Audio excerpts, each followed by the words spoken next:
வணக்கம் மக்களே! நம்ம கார்த்திக் கதையில ஜூன் 15 என்ன நடக்கப் போகுது அப்படிங்கிறத பத்தி தாங்க இந்த வீடியோல இப்ப நம்ம பார்க்க போறோம். வீடியோவுக்கு மறக்காம லைக் பண்ணிக்கோங்க.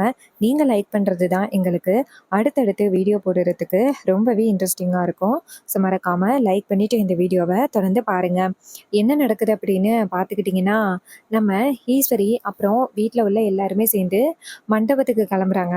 அப்பதான் ரேவதி வந்துட்டு புடவையெல்லாம் கட்டிக்கிட்டு தயாராகுறாங்க. ரோஹிணி இதெல்லாம் பார்த்துட்டு, "என்ன இது? ரேவதி பாட்டுக்கும் ரொம்ப கான்ஃபிடென்ட்டா கிளம்புறாளே! நேத்து நடந்த கல்யாணத்த எப்படியோ அம்மாகிட்ட சொல்லி தடுத்துட்டா, மறுபடியும் எப்படி இந்த கல்யாணத்த நிறுத்துவா?" அப்படின்னு பார்க்குறாங்க. அப்பதான் வந்துட்டு நேரா எப்படியாவது ரேவதி கிட்ட பேசலாம் அப்படின்னு நேரா ரேவதி கிட்ட போயிட்டு, "இங்க பாருடி, நீ பாட்டுக்கும் அவசரப்பட்டு இப்படி ஒரு முடிவு எடுத்திருக்க. கண்டிப்பா உனக்கு இதுல கொஞ்சம் கூட விருப்பம் இல்ல அப்படிங்கிறது எங்க எல்லாருக்குமே நல்லாவே தெரியும். ஏன்டி நீ அவசரப்பட்டு சரின்னு சொல்ற? சொல்றது கேளுடி, நிப்பாட்றி" அப்படின்னு சொல்லி கேட்குறாங்க. அதுக்கு ஹீரோயின் சொல்றாங்க, "இங்க பாருக்கா, நேத்து நடந்தது வந்து எதேர்ச்சையா நடந்தது. எனக்கு இந்த கல்யாணம் விருப்பம் இல்ல அப்படின்னு சொன்னது.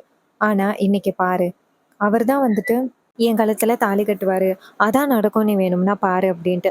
அதுக்கு ரேவதி சொன்னத கேட்டுட்டு ரோகு சொல்றாங்க, "இங்க பாருடி, நீ தாண்டி ஓவர் கான்ஃபிடென்ட்டா நம்பிக்கையா இருக்க. ஆனா எனக்கு இதெல்லாம் நடக்குமா அப்படின்னு ரொம்பவே சந்தேகமா இருக்கு. அப்படியெல்லாம் நடக்கிறதுக்கு வாய்ப்பே இல்ல தான் நான் நினைக்கிறேன்" அப்படின்ட்டு.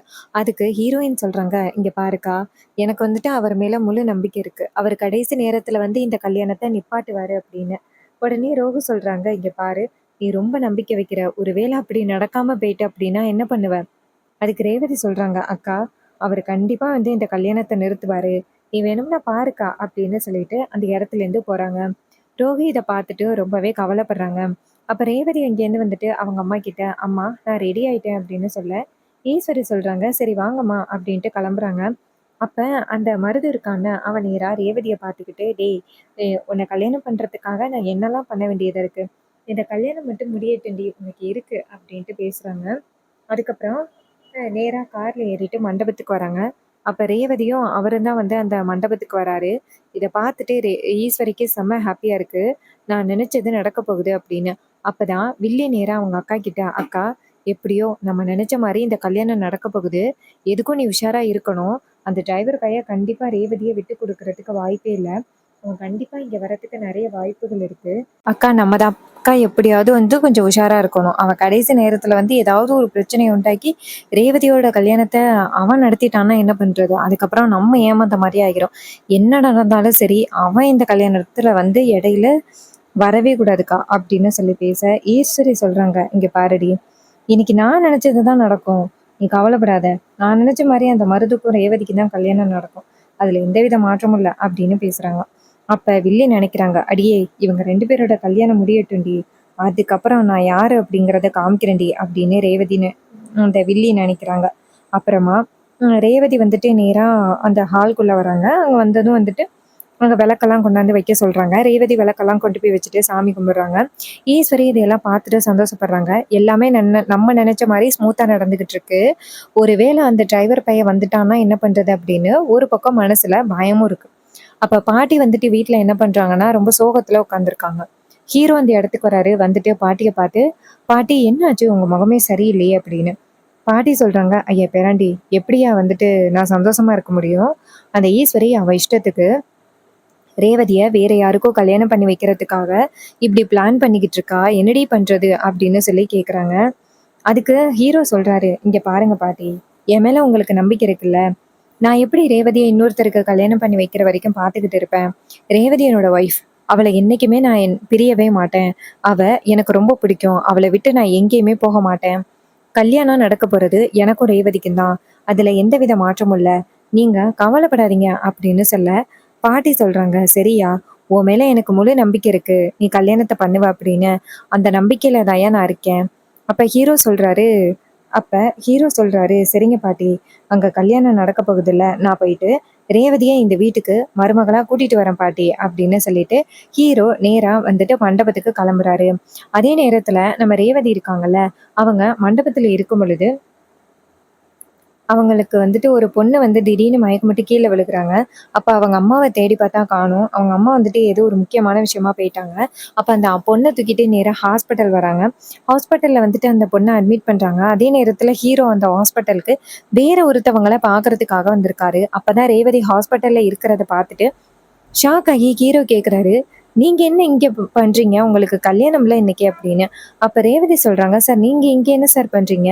அங்க மண்டபத்துல ஒரு பொண்ணு மயங்கி விழுந்துட்டாங்கல்ல, அவங்கள ஹாஸ்பிட்டல்ல கொண்டாந்து சேர்க்கறதுக்காக நான் வந்திருக்கேன். ஆனா உங்கள இங்க பார்ப்பேன் அப்படின்னு நான் கொஞ்சம் கூட எக்ஸ்பெக்ட் பண்ணவே இல்ல. நீங்க இங்க என்ன சார் பண்றீங்க?" அப்படின்னு சொல்லி கேட்க, அப்ப ஹீரோ சொல்றாரு, "இது மாரி நான் சும்மா தான் இந்த பக்கமா வந்தேன். சரி நீங்க வந்துட்டு என்ன பண்றீங்க? சரி வாங்க போகலாம்" அப்படின்னு சொல்ல, உடனே ரேவதியும் "சரி வாங்க மாமா போகலாம்" அப்படின்னு கைய பிடிக்க, அப்ப ஹீரோ சொல்றாரு, "என்ன கையெல்லாம் பிடிக்கிறீங்க?" அப்ப ரேவதி சொல்றாங்க, "என்ன மாமா, நீங்க எனக்கு மொற பையன் தானே. உங்க கைய பிடிக்கிறதுல என்ன தப்பு இருக்கு? அதெல்லாம் யாரும் எந்த தப்பும் சொல்ல மாட்டாங்க. வாங்க மாமா போகலாம்" அப்படின்னு சொல்லிட்டு ஹீரோவோட கைய பிடிச்சு அழைச்சிட்டு போறாங்க. இத பார்த்துட்டு நம்ம ஹீரோவுக்கு மனசுக்குள்ள செம ஹேப்பியா இருக்கு. ரேவதியோட மனசுக்குள்ள இவர் இருக்காரு அப்படிங்கிறது நல்லா வெட்ட வெளிச்சமா தெரியுது. அதே நேரத்துல நம்ம ஹீரோ என்ன பண்றாருன்னா, நேரா மண்டபத்துக்கு போறாரு.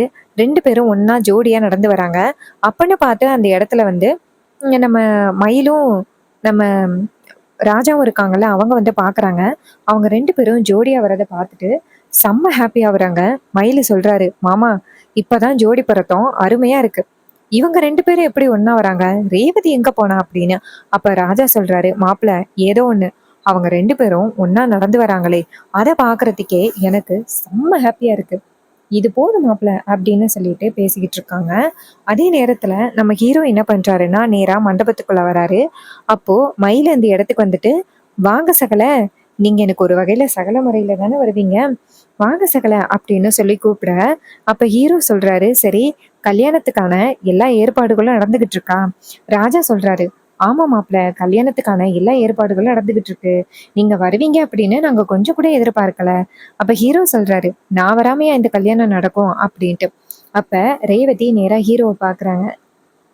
அப்ப ஹீரோவ ஹீரோ பார்த்துட்டு சொல்றாரு, என்ன சொல்றாங்கன்னா, "இவங்க எல்லாரும் என்ன சொல்றாங்க?" அப்படின்னு. அப்ப மயிலு சொல்றாரு, "இல்ல ரேவதி, நம்ம எல்லாருமே ரிலேஷன் தானே, அததான் சொன்னேன். இவரு உன்னோட அத்தை பையன்னு, அத வச்சு தான் நான் சகலன்னு சொன்னேன்.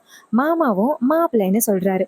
ரேவதி சொல்றாங்க, "நீங்க எல்லாரும் எனக்கு தெரியாம ஏதோ ஒண்ணு பண்றீங்க. ஆனா என்ன அப்படின்னு தான் எனக்கு தெரியல. பாத்துக்கிறேன், கல்யாணம் நடக்கட்டும்" அப்படின்னு. அப்ப ஹீரோ வந்துட்டு சிரிக்கிறாரு. ரேவதி அந்த இடத்துல இருந்து போறாங்க. அப்ப ரோஹிணி அந்த இடத்துக்கு வராங்க. வந்துட்டு, "என்ன நடக்குது இங்க?" அப்படின்னு கேட்குறாங்க. அப்ப மயிலு சொல்றாரு, "ரோகு, நீ கவலைப்படாத. நடக்கப்போற கல்யாணம் சகலைக்கும், ரேவதிக்கும் தான். அந்தோ நிக்கிறானே, அவனுக்கும் ரேவதிக்கும் கண்டிப்பா கல்யாணம் நடக்கிறதுக்கு வாய்ப்பே இல்ல. அப்படி நடந்துச்சுன்னா, நாங்க கண்டிப்பா விடவே மாட்டோம்.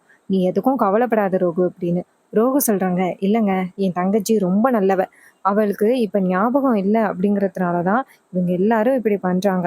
என் தங்கச்சி ரொம்ப நல்லவ. அவ நல்லபடியா, சந்தோஷமா கடைசி வரைக்கும் நிக்கணும். அதனால நான் எப்படியாவது வந்துட்டு அவளுக்கு ஒரு நல்ல லைஃப ஏற்படுத்தி குடுக்கணும் அப்படின்னு நெனைக்கிறேன்." அதுக்கு அவரு சொல்றாரு, "சரி, சரி. அதெல்லாம் நல்ல வாழ்க்கைய ஏற்படுத்தி குடுக்கலாம். நீ தைரியமா இரு" அப்படின்னு சொல்லிட்டு பேசுறாங்க. இன்னொரு பக்கம் நம்ம ஹீரோ வந்துட்டு நேரா ரோகிணி கிட்ட, "இங்க பாருங்க, நீங்க யாரும் கவலைப்படாதீங்க. இந்த கல்யாணம் வந்துட்டு நான் தான் ரேவதிக்கு தாலி கட்டுவேன். அதுல எந்தவித மாற்றமும் இல்ல" அப்படின்னு சொல்ல, ரோகு சொல்றாங்க, "நீங்க சொன்ன பிறகு தான் எனக்கே தைரியமா இருக்கு. இந்த கல்யாணம் மட்டும் நடந்து முடிஞ்சுட்டா போதும்" அப்படின்னு சொல்றாங்க. இன்னொரு பக்கம் நம்ம ஹீரோ என்ன பண்றாருன்னா, நேரா அவங்களுக்கு தைரியம் குடுத்துட்டு அந்த இடத்துலேருந்து கிளம்புறாரு. இன்னொரு பக்கம் ரேவதி வந்துட்டு நேரா அவங்க ரூமுக்கு போறாங்க. அப்ப ஈஸ்வரி அந்த இடத்துக்கு வராங்க. வந்துட்டு மயிலும், நம்ம ராஜாவும் இருக்காங்கல்ல, அவங்க கிட்ட வந்துட்டு, "நீங்க 2 பேரும் என்ன தைரியத்துல நீங்க இப்படி பண்ணிக்கிட்டு இருக்கீங்க?" அப்படின்னு கேட்குறாங்க.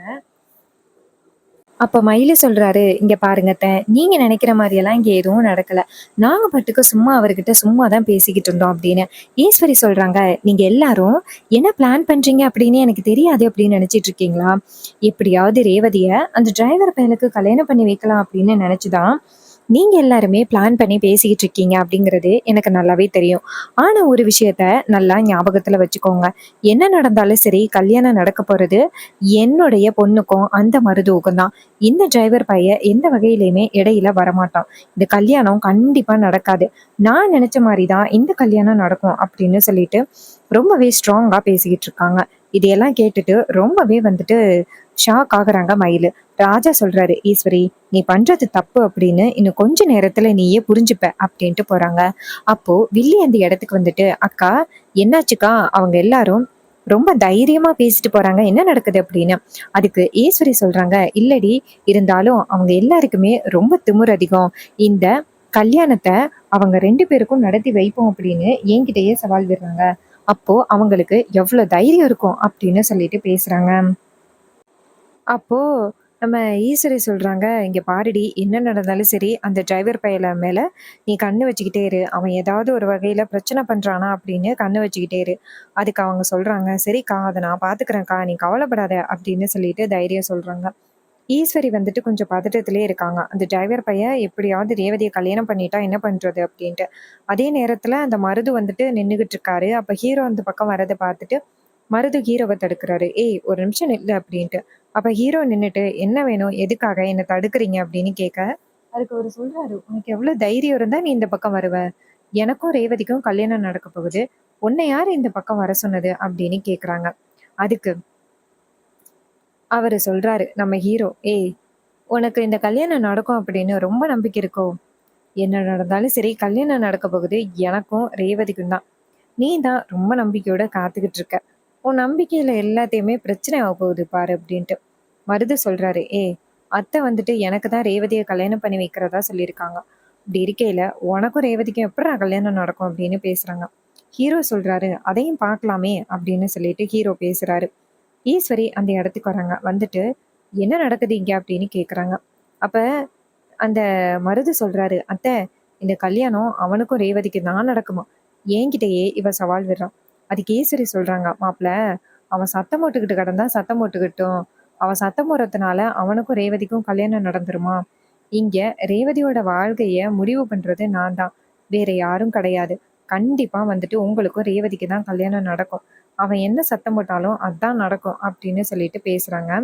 இதையெல்லாம் கேட்டுட்டு மருது ஹீரோவ பார்த்து, "பாத்தியா? அத்தை என்ன சொன்னாங்க? அத்தையோட முடிவு தான் இங்கே. அத்தை நினைக்கிற மாரி தான் இந்த கல்யாணம் நடக்கும். நீ நினைக்கிற மாரி இந்த கல்யாணம் நடக்க போறதில்ல" அப்படின்னு சொல்றாங்க. இதையெல்லாம் கேட்டுட்டு அந்த ஹீரோ வந்துட்டு, "நீங்க பாட்டுக்கு சத்தம் போட்டுக்கிட்டே இருங்க. இன்னைக்கு நான் நினைச்சது தான் நடக்க போகுது" அப்படின்னு சொல்லிட்டு ஹீரோ அந்த இடத்துலேருந்து போறாரு. அண்ட் இந்த கதை உங்களுக்கு பிடிச்சிருக்கா? இந்த கதை பிடிச்சிருந்துச்சுன்னா, இந்த வீடியோவுக்கு லைக் பண்ணிக்கோங்க. நீங்க லைக் பண்றது தான் எங்களுக்கு அடுத்தடுத்து வீடியோ போடுறதுக்கு ரொம்பவே இன்ட்ரெஸ்டிங்கா இருக்கும். ஸோ மறக்காம லைக் பண்ணிட்டு இந்த வீடியோவ தொடர்ந்து பாருங்க. ஸோ உங்களுக்கு வந்துட்டு ஹேர் கிளிப்ஸ் அண்ட் ஆக்சஸரீஸ் ரொம்ப பிடிக்கும் அப்படின்னா, நீங்க வந்துட்டு நம்மகிட்ட ஆர்டர் பிளேஸ் பண்ணலாம். எப்படி ஆர்டர் பிளேஸ் பண்றது அப்படின்னா, கமெண்ட்ல வந்துட்டு ஹாய்ன்னு மெசேஜ் பண்ணீங்கன்னா, நீங்க வந்துட்டு சீக்கிரம் ஆர்டர் பிளேஸ் பண்ணலாம். ஸோ சீக்கிரம் ஆர்டர் பிளேஸ் பண்ணி பை பண்ணிக்கோங்க. இதே மாரி வேற ஏதாவது ஒரு கதையில நம்ம பார்ப்போம். ஸோ உங்களுக்கு வந்துட்டு நேச்சர் சம்மந்தமான வீடியோஸ் பிடிக்குமா? நேச்சர் சம்மந்தமான வீடியோஸ் தான் நாங்க நெறையவே ஷேர் பண்ணிக்கிட்டு இருக்கோம். இப்ப நீங்க பார்த்துக்கிட்டு இருக்கிறது பப்பாளி மரம். இந்த பப்பாளி மரத்தோட பப்பாளி ரொம்பவே ஸ்வீட்டா இருக்கும். ஸோ ஒரு கிளையில கிட்டத்தட்ட 10 காய்க்கு மேல நாங்க வந்துட்டு பறிப்போம். இப்போ ஒரு காய், ஒரு பப்பாளி காய் வந்துட்டு, ஒரு பப்பாளி பழம் வந்துட்டு கிட்டத்தட்ட ரூ. 50லேருந்து ரூ. 60 வந்து நாங்க விப்போம். ஸோ இயற்கை முறையில இந்த மாரி விவசாயம் பண்ணி அத விக்கிறது வந்துட்டு ரொம்ப ஹாப்பியா இருக்கும் எனக்கு. ஸோ நீங்களும் இது மாரி வீட்ல ஏதாவது ஒரு செடி இது மாரியெல்லாம் வளர்க்குறீங்களா? மறக்காம வந்துட்டு கமெண்ட்ல சொல்லுங்க. உங்களுக்கு இதே மாரி இயற்கை விவசாயம் பண்ணி அத சேல் பண்றது எந்த அளவுக்கு பிடிக்கும்?